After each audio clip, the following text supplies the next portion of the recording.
But what I appreciate is the federal government's not waiting around for the logistics of getting it approved. They're literally moving those resources in. And so we made a broad request for everything we heard from local jurisdictions of what they need. So what we put into that request is based completely on what we hear from local leadership. Here's what we need, Governor, to request from the federal government. That's what goes into our request. And that request was made yesterday, I think I was on a call with them at like 1:30 yesterday afternoon.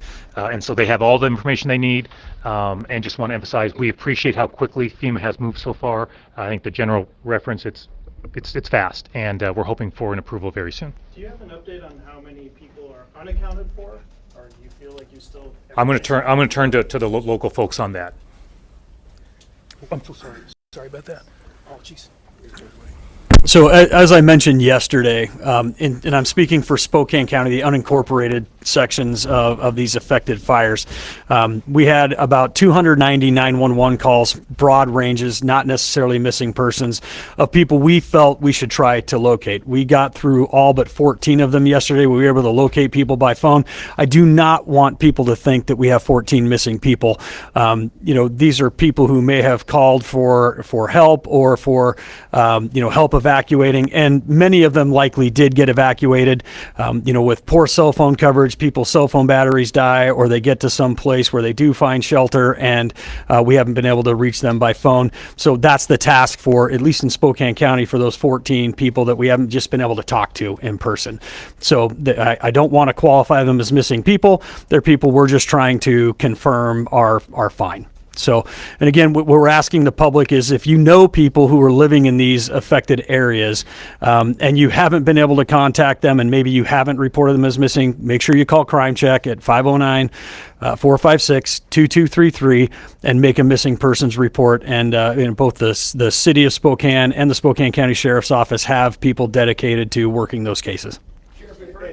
Apologies for the confusion. Dave up the Grove, Public Lands Commissioner, had a few words he wanted to say, and then we'll resume the Q&A. Thank you. Perfect. Thank you. Thank you. I am interested in speaking briefly to put this in context with everything that's happening in the state right now. My name is Dave Up the Grove. I am our state's elected Commissioner of Public Lands, where I serve as Director of the State Department of Natural Resources, the agency responsible for wildland fire response. This is an extraordinary fire season. This is going to shape up to be a historic fire season in Washington State and the Pacific Northwest. Today, there are 17 major fires burning in Washington State, covering 262,000 acres currently on fire, and we are nearing 500,000 acres burned this summer in Washington, and it's in early August. Fortunately, we've prepared. We pre-positioned equipment. We've trained a world-class firefighting force. We have the mutual aid agreements in place. And I want to express my thanks for the complex incident management team. I think we had a team this fire as fast as I've ever seen, and some of the best professionals in the nation. I also have been so impressed with the local fire districts, as well as the city and county emergency response agencies. They are the first on the scene, and they're working collaboratively. And I just want to keep in mind that we have 5,000 people out there fighting these fires in this state right now. And so behind every one of these images we see that's so devastating, there is a young firefighter running into the woods, putting their lives on the line. And we should feel really proud of our responders and all of the people who support them. And that's what gives me hope, even in a time of tragedy like this, the degree to which everyone is working together and pulling in one direction, with a simple mission to keep all of us safe. And the state is proud to be a partner in that. With that, I will turn it back over for questions. We've heard reports of armed looters. Can anybody speak to whether or not there are armed looters going through these fires in Spokane County? I can speak to the city. We've had multiple reports. We've unfounded each and every report that's come into the city, and we've responded.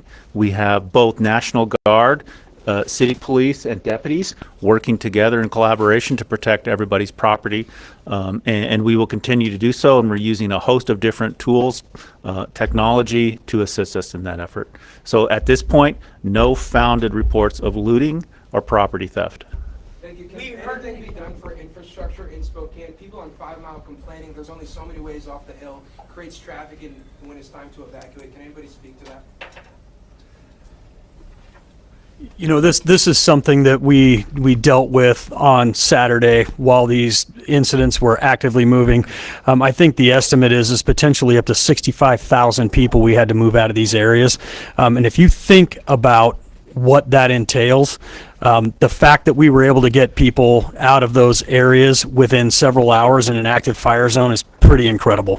You know, I think as things go on and we debrief how this works, sure, there are always questions about how could we do it better. And so I know those conversations will occur, but I need people to focus on the fact that we moved that many people out of an affected area within a couple of hours. That's pretty incredible.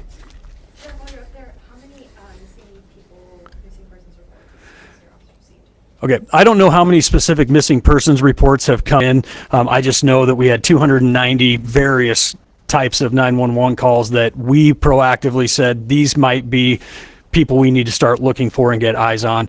I have not had an update since yesterday about how many actual missing person reports have come in. To be on the chief's coattails about the looting.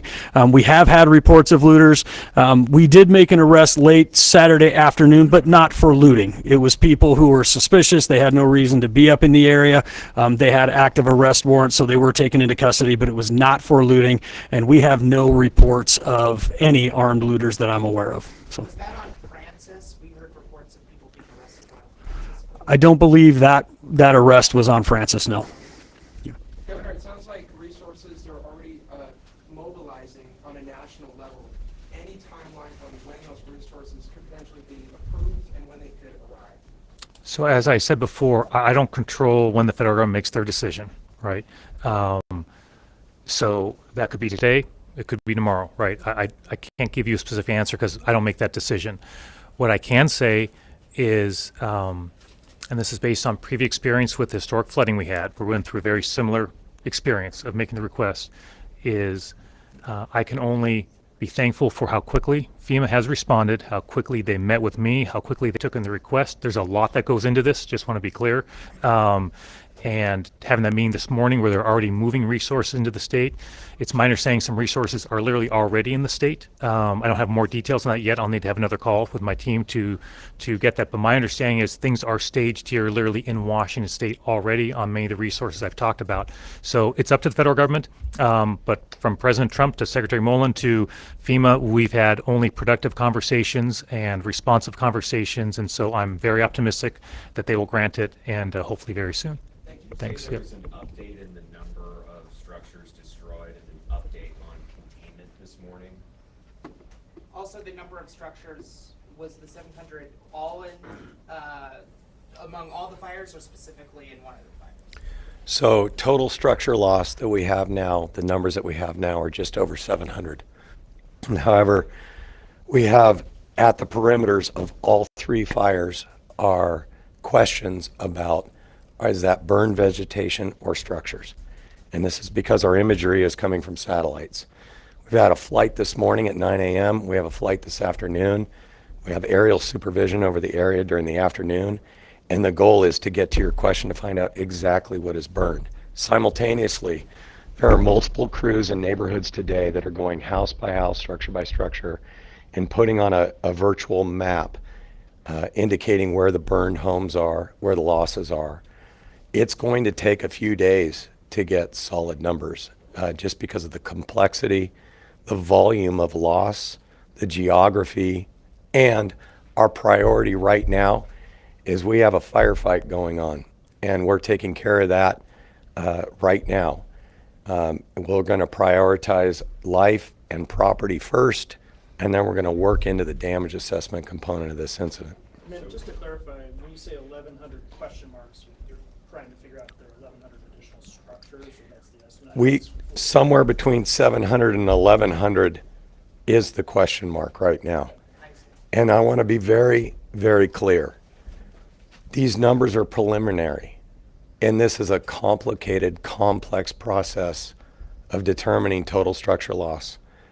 And so as part of that, we are very vague with purpose until we can figure out exactly what's done.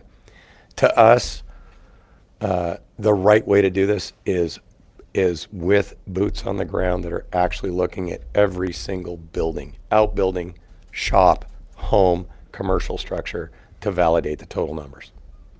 Can you speak to what you are seeing here and how that compares to what you've dealt with in California and anything that is overlapping that has helped you in your response here? Yeah. Unfortunately, California has been an area where we've seen enormous destruction by wind-driven urban interface fires that turn into urban conflagrations. And that's what we witnessed here. Not uncommon, unfortunately, in the last few years. What I do see that has been extraordinarily helpful to this incident is the level of cooperation and coordination that already exists on the ground. And that our team was notified of this incident at 3:00 just 2 days ago. And we were here within 4 hours. We were in Northern Oregon. And the ability for the machine to move at that rate is really unprecedented. As part of that, the resources that we need, the cooperation that we need to be effective has all been present. And so that is it's a similarity to what we see in California, and certainly a similarity to what we've experienced here. As I said in my first opening statement, the level of cooperation, coordination has been unprecedented in this community. Where can people who need help right now or money right now?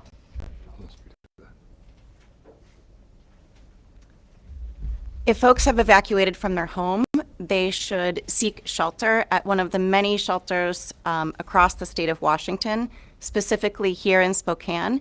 That is at the Spokane Convention Center, where the Red Cross is working with many partners to make sure that people have their immediate needs tended to. So a safe roof over their head, warm meals in their belly, health and mental health support. And right now it really is about making sure that people have a safe place to go, and we'll be layering in additional resources as we move forward and assess the very specific needs. There are a lot of people who want to help but don't have the money to do so. What can they do? Sure, well, we're not the only organization in town, but we are an organization that loves volunteers. So redcross.org and volunteer or donate blood. Governor, I have a long-term housing Could question. I just add something to that? We are also, we have the Second Harvest Food can take non-perishable food, and also volunteers. Also, we welcome, if people have cash donations to make, we welcome that. The county, Novia Foundation, the city website, please utilize trusted resources for that. We know people want to give clothing donations as well. I believe you're saying not right now at the convention center, that it's an issue of capacity for handling that material. So stay tuned and look at our websites where we continue to update places where people can help. I want to just acknowledge in this region also, we have a lot of faith communities that are engaging in their efforts. So look to your faith community, look to your civic organization. Be skeptical of just something that pops up on the internet, and stick with the trusted community organizations and faith communities that you are familiar with. Question about, obviously, Washington has been in a housing shortage. Now we're talking hundreds of homes lost. It's just going to make it worse. What can the state do? What are you planning to do? I know it's really early, but anything. Yeah, so you're right. It's early from the standpoint of hey, folks who've lost everything in terms of their homes, but we're already having conversations on our end as folks deal with the immediate crisis, right, of getting people safe and secure and stable. But we're already having conversations about what we could do from the housing front more generally. As you might imagine, the focus is, hey, temporary shelter. That's why we got that request to FEMA, right? We're making sure folks' needs are being taken care of right now. But one thing that, on the scale of this one, of what seems to be hundreds and hundreds of homes and neighborhoods a very short distance from here, yes, of course, the state will be doing everything we can to be a partner with folks at the local level as well, from nonprofits, from private partners, to see what we can do to help folks who literally will have to rebuild. There's been a lot of misinformation online. I've seen especially some fake photos what sort of, how should people protect themselves from getting misinformation, and what misinformation has been prominent?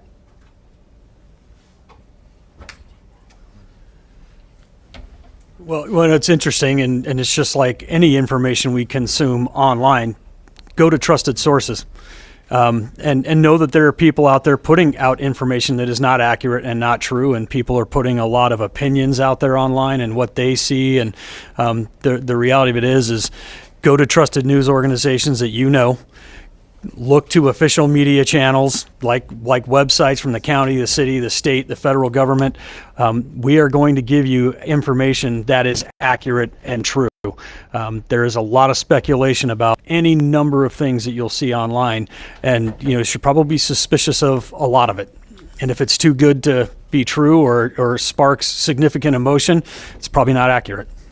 Is there any misinfo off the top of your head that you're thinking of? I'll be honest, I have stayed offline for 3 or 4 days, and as a general rule. Do we know anything about the cause of any of these fires? Do we know if they were human started? I can say that we are investigating the cause and origin of all of these fires, and we are actively investigating those at this time. Any information on potential deaths associated? Again, we have no known or reported fatalities in this incident, which is great, and we hope it stays that way. Sure, can you talk about the process of investigating? How does that work?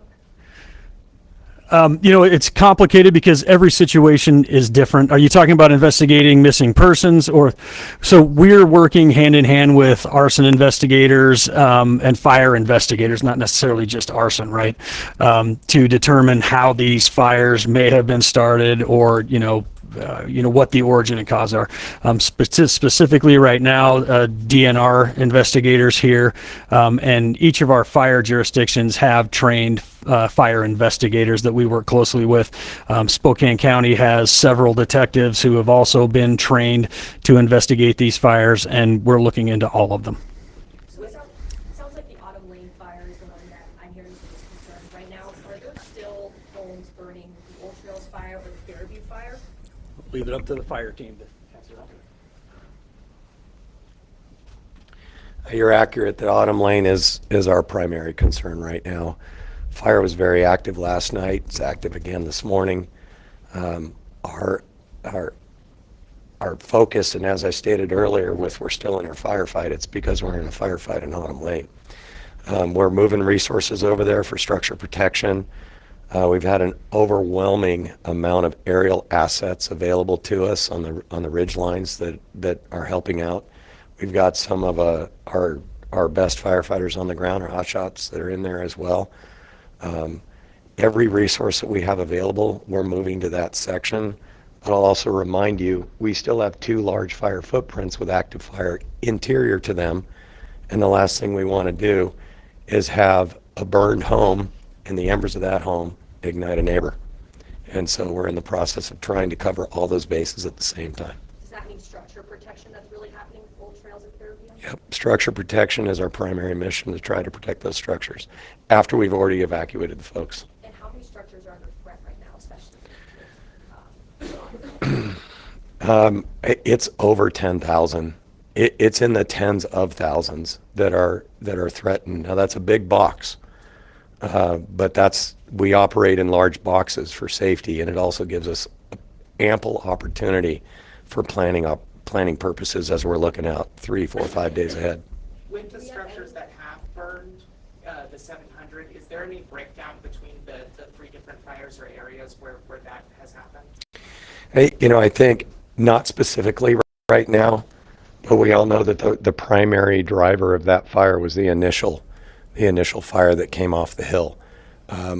We've been able to get into some of those neighborhoods, but we've got our focus has really been this active firefight that's occurred all over the landscape, specifically in Autumn Acres.